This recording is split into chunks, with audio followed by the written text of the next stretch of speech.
16वां अध्याय।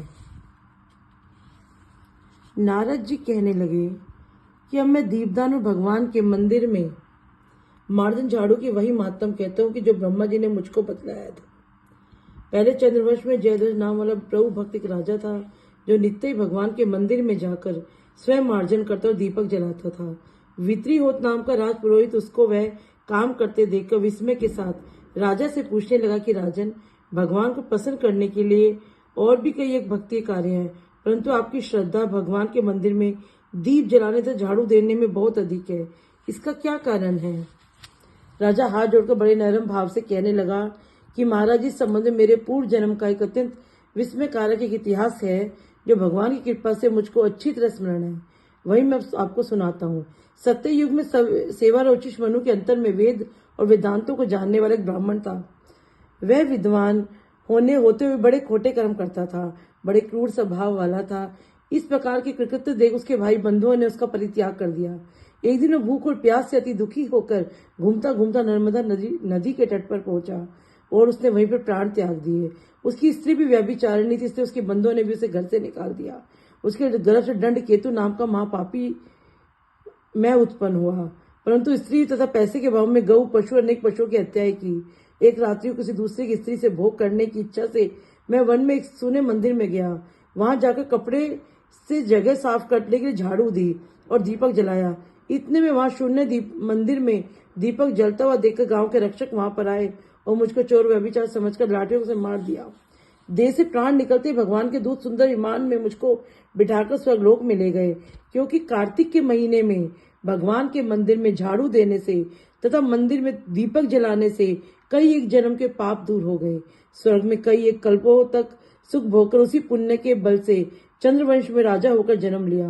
मुझे पूर्व जन्म का स्मरण था जब मैंने भोग की इच्छा से मंदिर मार्जन किया और दीपक जलाया तो ऐसा सुंदर फल मिला। यदि भक्ति और श्रद्धा से युक्त होकर यह कार्य किया जाए तो इसका फल तो अत्यंत पुण्य देने वाला होगा। सूत जी कहते हैं, भगवान का जो कोई अज्ञान से पूजन करता है वे उसको मुक्ति देते हैं। यह शरीर, धन, भाई, बांधव सब नाशवान है, मृत्यु निकट खड़ी है। ऐसा विचार कर मनुष्य को सदैव भक्ति में लगे रहना चाहिए। गंगा स्नान, अतिथि पूजन ये सब सुलभ है, परंतु भगवान के चरणों में भक्ति कई एक जन्म के पुण्य कर्मों से होती है। इसलिए मनुष्य को यह देह वृथा न गवाकर भगवान की भक्ति में सदा रत रहना चाहिए।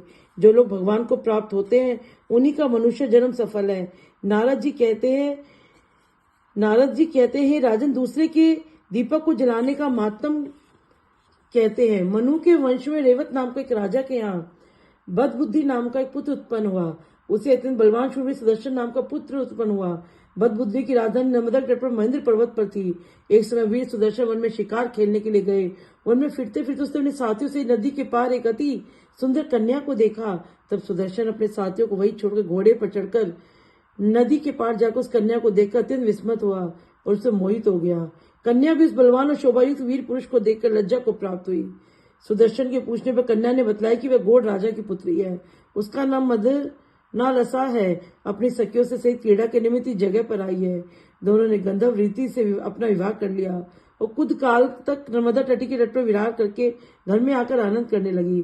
तब राजा बदबुद्धि अपने पुत्र सुदर्शन को राज्य देकर तप करने के लिए वन में चला गया और सुदर्शन बड़ी राजनीति से अपने राज्य को चलाता रहा। उसकी रानी जी नालसा सदा अपने पति को विष्णु भगवान की पूजा को उपदेश करती रही।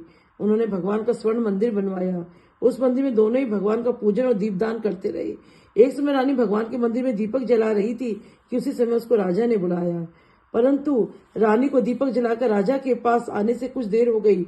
इसमें सुदर्शन क्रोध युक्त होकर रानी से वहां आकर कहने लगा कि तुम तो सदैव कहती हो कि पति ही स्त्री का देवता है, फिर तुम इससे दीपदान में इतनी मगन होकर हमारा अनादर करके क्यों नहीं आई?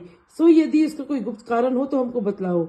मदालसा पति मीठे वचनों से अपने पति को कहने लगी, महाराज, मैं दीपदान का महत्व आपसे कहती हूँ। नालसा कहने लगी कि आप मेरा चरित्र सुनिए। पिछले जन्म में मैं दंडक वन में अन्न कण भक्षण करने वाली चुईया थी। एक समय गोदावरी के तट पर भगवान के मंदिर में रात्रि को जलता हुआ दीपक बत्ती होने के कारण बुझने लगा। मैंने बत्ती के लोभ में पकड़कर उसको ऊपर उठाया तो दीपक जल गया। परंतु मेरा मुख भी जल गया और मैं उसी दुख से मृत्यु को प्राप्त हो गई। रात्रि को भगवान ने मंदिर में दीप की बत्ती को प्रज्वलित किया, इसी से मैं ऐसी रूपवती और तुम्हारी रानी बनी। यदि श्रद्धा से भगवान के मंदिर में दीपदान किया जाए तो उसके फल का जो कहना ही क्या है। ऐसा सुनकर सुदर्शन सदैव ही कार्तिक मास में व्रत करके आजीवन दीपदान करता रहा और अंत में विमान में बैठकर बैकुंठ लोक को प्राप्त हुआ। जय जय श्री राधे। आज का 16वां अध्याय समाप्त। 17वां अध्याय कल हम गोवर्धन पूजा पे आरंभ करेंगे। जय जय श्री राधे। जय जय श्री राधे। आप सबको सोमवती अमावस्या की बहुत बहुत शुभकामनाएं, बहुत बहुत शुभकामनाएं।